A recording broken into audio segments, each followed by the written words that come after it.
എല്ലാ പ്രേക്ഷകർക്കും സ്വാഗതം. ചുണ്ടങ്ങ നിങ്ങളിൽ പലർക്കും അറിയാം. ചുണ്ടങ്ങ വഴുതനങ്ങ ഫാമിലിയിൽപ്പെട്ട ഒരു ചെടിയാണ്. ഇപ്പം എനിക്കിവിടെ നല്ല ഒരു വലിയ ചുണ്ടങ്ങ മരമുണ്ട്. വലിയ മരം എന്ന് പറഞ്ഞാൽ ഏകദേശം ഒരു 6 അടി 8 അടി പൊക്കം, അത്രയേ ഉള്ളൂ. ഒരു ഷബ്ബാണത്. നമുക്ക് ട്രീ അല്ലെങ്കിൽ മരം എന്ന് പറയാൻ പറ്റില്ല. അതിൽ വഴുതന ഗ്രാഫ്റ്റ് ചെയ്യാൻ പോവുകയാണ്. അത് പിടിക്കും ഉണ്ടാവും എന്നാണ് കേട്ടിട്ടുള്ളത്. അപ്പോൾ ഒരു പരീക്ഷണം ചെയ്തു നോക്കുകയാണ്. ആദ്യമായിട്ടാണ് ചുണ്ടങ്ങയിൽ വഴുതനങ്ങ ഗ്രാഫ്റ്റ് ചെയ്യാൻ പോവുകയാണ്. അപ്പോൾ എൻ്റെ ഇവിടെ ഗാർഡനിലുള്ള വഴുതനങ്ങ നല്ല പ്രായമായ ചെടികൾ വഴുതനങ്ങ ഉണ്ടായി ഞാൻ ഒരു വീഡിയോ ചെയ്തിരുന്നു. അതിൽ നിന്ന് 2 കമ്പുകൾ മുറിച്ചെടുത്ത്, പൂ വരാത്ത 2 കമ്പുകൾ, പൂവും കായില്ലാത്ത 2 ശാഖകൾ മുറിച്ചെടുത്ത് അതിനനുയോജ്യമായ 2 ശാഖകളിൽ ഇവിടെ ഗ്രാഫ്റ്റ് ചെയ്യാൻ പോവുകയാണ്. അപ്പോൾ ഒരു കൊമ്പ് സെലക്ട് ചെയ്തു. ഞാൻ കൊണ്ടുവന്ന സയൺ അത് കറക്റ്റായി ചെത്തി കൂർപ്പിച്ച് റൂട്ട് സ്റ്റോക്കിൽ ഒരു സ്പ്ലിറ്റ് ഉണ്ടാക്കി, ഒരു വി ഷേപ്പ് സ്പ്ലിറ്റ് ഉണ്ടാക്കി അതിലിറക്കി വെച്ചു. ഒരെണ്ണം കഴിഞ്ഞു. ഇനി അത് നാട വെച്ച് ചുറ്റാൻ പോവുകയാണ്. നമ്മൾ ഗ്രാഫ്റ്റ് ചെയ്ത ഭാഗം സീൽ ചെയ്യണം. സീൽ ചെയ്യാനായിട്ട് ബഡിങ് ടൈപ്പ് അല്ലെങ്കിൽ ഗ്രാഫ്റ്റിംഗ് ടൈപ്പ് എന്ന് പറയാം, അത് ഞാൻ വാങ്ങിച്ചിട്ടുണ്ട്. അത് വെച്ച് പരമാവധി കഴിയുന്നത്ര പരമാവധി വലിച്ച് ടൈറ്റാക്കി ചുറ്റുകയാണ്. അത് ചുറ്റിക്കഴിഞ്ഞാൽ ഈ 2 സയോണിൻ്റെയും റൂട്ട് സ്റ്റോക്കിൻ്റെയും കാമ്പിയം ലെയേഴ്സ് തമ്മിൽ കൂട്ടിമുട്ടണം. എന്നാൽ മാത്രമേ അതിൽ കമ്മ്യൂണിക്കേഷൻ സ്റ്റാർട്ട് ചെയ്യുള്ളൂ. കമ്മ്യൂണിക്കേഷൻ സ്റ്റാർട്ട് ചെയ്താൽ മാത്രമേ അവർ പിടിക്കുകയുള്ളൂ. അപ്പം ജലാംശം അങ്ങോട്ടും ഇങ്ങോട്ടും കൈമാറ്റം ചെയ്യപ്പെടണം. ജലങ്ങളും ലവണങ്ങളും അത് 2 ശാഖകൾ തമ്മിൽ, സിയോണും റൂട്ട് സ്റ്റോക്കും തമ്മിൽ എക്സ്ചേഞ്ച് സ്റ്റാർട്ടായാൽ അത് പിടിച്ചു. അപ്പോൾ അതിനാണ് ഈ കാമ്പിയം ലെയേഴ്സ് 2ഉം കോണ്ടാക്റ്റ് വരണം എന്ന് പറയുന്നത്. അറ്റ്ലീസ്റ്റ് 2 സൈഡിലില്ലെങ്കിലും ഒരു സൈഡിലെങ്കിലും കോണ്ടാക്റ്റ് കിട്ടിയാൽ മതി, പിടിക്കും എന്നാണ് എനിക്ക് യൂണിവേഴ്സിറ്റിയിലെ ട്രെയിനിങ് ക്ലാസ്സിൽ നിന്ന് കിട്ടിയ ഇൻഫർമേഷൻ. അഗ്രികൾച്ചർ യൂണിവേഴ്സിറ്റിയിൽ ഒരു ഗ്രാഫ്റ്റിംഗ് ആൻഡ് ബഡിങ്ങിൻ്റെ ഒരു കോഴ്സ് ഞാൻ അറ്റൻഡ് ചെയ്തിരുന്നു. അതിൽ നിന്നും അവിടെ നമ്മുടെ ഇൻസ്ട്രക്ടർമാർ, ടീച്ചേഴ്സ് പറഞ്ഞു തന്നത് അറ്റ്ലീസ്റ്റ് 1 സൈഡ് കാമ്പിയൻ ലെയേഴ്സ് മുട്ടിയാൽ അത് പിടിക്കുന്നതാണ് കറക്റ്റായിട്ട്. ഇപ്പോൾ വേനൽക്കാലമാണ്, കൊടും വേനലാണ്. എങ്കിലും ഞാനൊരു പരീക്ഷണം ചെയ്തു നോക്കുകയാണ്. മഴക്കാലമാണ് ഇതിനനുയോജ്യമായത്. തണുപ്പുള്ള അന്തരീക്ഷം, മഴ, നനവ് ഒക്കെയുള്ള സമയമാണ് നല്ലത്. എന്തായാലും നമ്മൾ ചെയ്തു നോക്കുകയാണ്. 2ാമത്തെ റൂട്ട് സ്റ്റോക്കാണ്. ഇപ്പം ഞാൻ ബി കട്ട് ചെയ്തു. ഇനി അതിന് മാച്ചിങ് ആയിട്ടുള്ള ഒരു സിയോണിൻ്റെ പീസ്, അതിൻ്റെ എഡ്ജ് കൂർപ്പിച്ച് ആ സ്ലോട്ടിലേക്ക് നമുക്ക് കൃത്യമായിട്ട് ഇറക്കി വെക്കണം. അപ്പോൾ അത് കൂർപ്പിച്ചെടുത്തു. ഒരു മുകൾ അവിടെ ഉണ്ടായിരുന്നു, അത് കട്ട് ചെയ്ത് കളഞ്ഞു. അത് കാര്യമില്ല, നമുക്കത് വാടിപ്പോവും. ഇനി പുതിയത് വരണം. ഇത് 2ഉം തമ്മിൽ ജോയിൻ്റ് ആയി കഴിഞ്ഞാൽ പുതിയ മുകളങ്ങൾ വരും. പുതിയ മുകളങ്ങൾ വന്നാൽ നമുക്ക് ഒരുപാട് അഡ്വാൻറ്റേജ് ഉണ്ട്. ഈ ചുണ്ടങ്ങ എന്ന് പറയുന്ന ചെടി ഒരുപാട് രോഗപ്രതിരോധന ശേഷിയുള്ളൊരു ചെടിയാണ്. പ്രത്യേകിച്ച് വേരുകൾ ഇതിൻ്റെ പെട്ടെന്ന് കേടുവരില്ല. മറ്റു പല ചെടിയിലും വേരുകൾ പെട്ടെന്ന് കേടുവരും.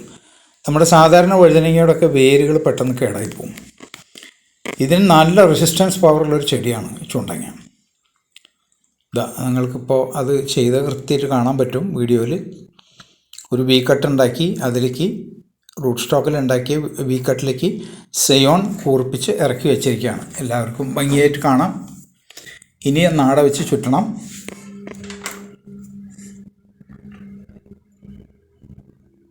കുറച്ച് എലാസ്റ്റിക് ആയിട്ടുള്ള നല്ല നാടയാണ്.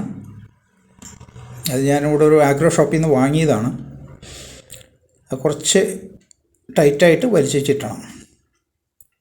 കാമ്പിയൻ ലെയേഴ്സ് കൂട്ടി മുട്ടാനാണത്. ഞാൻ അഡീഷണലായിട്ടൊരു പണിയും കൂടി ഇതിൽ ചെയ്യുന്നുണ്ട്, നിങ്ങൾക്ക് കാണാത്.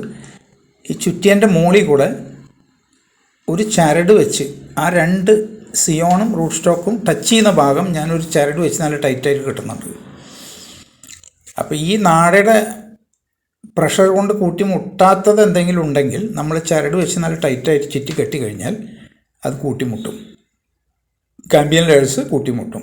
കാമ്പിയൻ ലെയേഴ്സ് കൂട്ടിമുട്ടിക്കഴിഞ്ഞാൽ അതിൽ കമ്മ്യൂണിക്കേഷൻ സ്റ്റാർട്ടാവും, ലിക്വിഡ് മൂവ്മെൻറ്റ് സ്റ്റാർട്ടാവും, വാട്ടർ ആൻഡ് മിനറൽസൊക്കെ അങ്ങോട്ടും ഇങ്ങോട്ടും കൈമാറ്റം ചെയ്യപ്പെടും. അപ്പോൾ അത് പിടിച്ചു വരും നമ്മൾ ഗ്രാഫ്റ്റ് ചെയ്ത പീസ്. ഇനി ചരട് വെച്ച് കെട്ടും.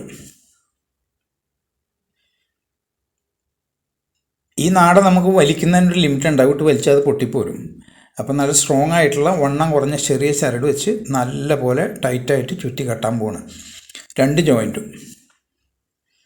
ഞാൻ ഒരുപാട് മാവിൽ ചെയ്തിട്ടുണ്ട് ഈ വി ഗ്രാഫ്റ്റിംഗ്. ഇവിടെയും മറ്റു പലയിടത്തും ഞാൻ ചെയ്തിട്ടുണ്ട്. അതിലൊക്കെ ഞാൻ ഈ മെത്തേഡാണ് ഫോളോ ചെയ്യുന്നത്. ഒരു അഡീഷണൽ ഒരു ചരട്, ഇതാണ് ചരട്, ആ ചരട് വെച്ച് ഒന്ന് ചുറ്റി കെട്ടാൻ പോകണം. ചരട് വെച്ച് ചുറ്റി കെട്ടി കഴിഞ്ഞാൽ കാമ്പിയൻ ലെയേഴ്സ് എങ്ങാനും ടച്ച് ആയിട്ടില്ലെങ്കിൽ അതിപ്പോൾ ടച്ച് ആയിക്കോളും. കുറച്ച് മാക്സിമം നമുക്ക് ടൈറ്റ് ചെയ്യാതെ, ഒരുപാട് ലോവറല്ല എങ്കിലും ഒരു ആവറേജ് ടൈറ്റ് ആക്കുകയാണ്. ഓവർ ടൈറ്റ് ആയി കഴിഞ്ഞാൽ ലിക്വിഡ് ഫ്ലോ തടയപ്പെടും. അപ്പോൾ ഓവർ ടൈറ്റ് ആവാൻ പാടില്ല, ഒരു മീഡിയം ടൈറ്റ്. ഇപ്പോൾ വളരെ ചൂടുള്ള സമയമായതുകൊണ്ട് മാർച്ച് മാസം അവസാനമായി, നല്ല ചൂടാണ്. അതുകൊണ്ട് ഞാൻ ഈ 2 ഗ്രാഫ്റ്റും 2-3 ഉണങ്ങിയ ഓല, വലിയ ഓല കൊണ്ടുവന്ന് കുത്തി നിർത്തി വെയിൽ കൊള്ളാതെ സൂക്ഷിച്ചിരിക്കുകയാണ്. ഇടയ്ക്ക് ഒറയുടെ മുകളിൽ വെള്ളം സ്പ്രേ ചെയ്ത് കൊടുക്കുന്നുണ്ട്. അതിൻ്റെ തൊട്ട് തന്നെ ഒരു പപ്പായ നിൽക്കുന്നത് കാണാം നിങ്ങൾക്ക്. അതിൻ്റെ തൊട്ടപ്പുറത്ത് തന്നെ വേറൊരു പൂച്ചെടി നിൽക്കുന്നുണ്ട്. ഒരുപാട് സസ്യങ്ങൾ ഇടതൂർന്ന് വളരുന്നുണ്ട് ഇവിടെ. ഞാൻ ഒരുപാട് കഴിഞ്ഞ 9 വർഷമായിട്ട് ഒരുപാട് കൃഷി ഇവിടെ ചെയ്ത് കൂട്ടിയിട്ടുണ്ട്. അപ്പോൾ ശരിക്കും പറഞ്ഞു കഴിഞ്ഞാൽ വിജനമായിട്ട് കിടന്നൊരു സ്ഥലം കംപ്ലീറ്റ് പച്ചപ്പായി മാറിപ്പോവും. അപ്പം നല്ല ബ്യൂട്ടിഫുൾ ആയിട്ടുള്ള ഒരു അറ്റ്മോസ്ഫിയറാണ് വീടിൻ്റെ ചുറ്റും പറമ്പിലൊക്കെ. ഗ്രീനാണ്, ഫുൾ ഗ്രീൻ. ഇതാണ് ആ ചരട് വെച്ച് കെട്ടിയതിപ്പോൾ നിങ്ങൾക്ക് കാണാം.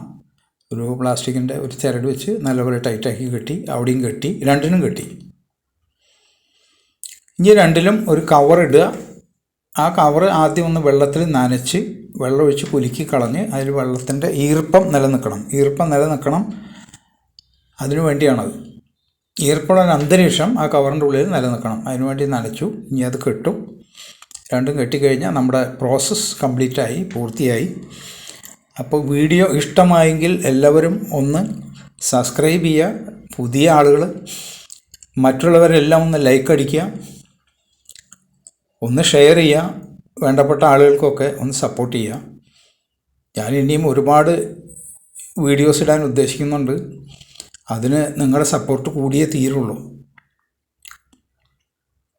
അപ്പോൾ എല്ലാവരും സപ്പോർട്ട് ചെയ്യും എന്നുള്ള പ്രതീക്ഷയോടു കൂടി ആണ് ഞാൻ ഈ വീഡിയോ ചെയ്യുന്നത്. ഇനിയും കൂടുതൽ വീഡിയോകൾ ചെയ്യാൻ പോകുന്നുണ്ട്. അവിടെ ചുണ്ടങ്ങ ഒരുപാട് ഉണ്ടായിട്ടുണ്ട്. കുറേ കമ്പുകൾ ഞാൻ ഇതിനു വേണ്ടി മുറിച്ച് കളഞ്ഞു. എന്നിട്ട് സെലക്ട് ചെയ്ത 2 കമ്പാണ് ഇപ്പോൾ അവിടെ നിർത്തിയിട്ടുള്ളത്. ഒരു 5-10 കമ്പ് മുറിച്ച് കളഞ്ഞു. എന്നാലും കുറേ ചില്ലകൾ അവിടെ ബാക്കിയുണ്ട്. അതിലൊക്കെ നിങ്ങൾക്ക് ചുണ്ടങ്ങ കാണാം. തൊട്ട് മുകളിലായിട്ട് ചുണ്ടങ്ങ നിൽക്കണു. ഇതാണ് ചുണ്ടങ്ങ. ധാരാളം ഉണ്ട് ഇനിയും.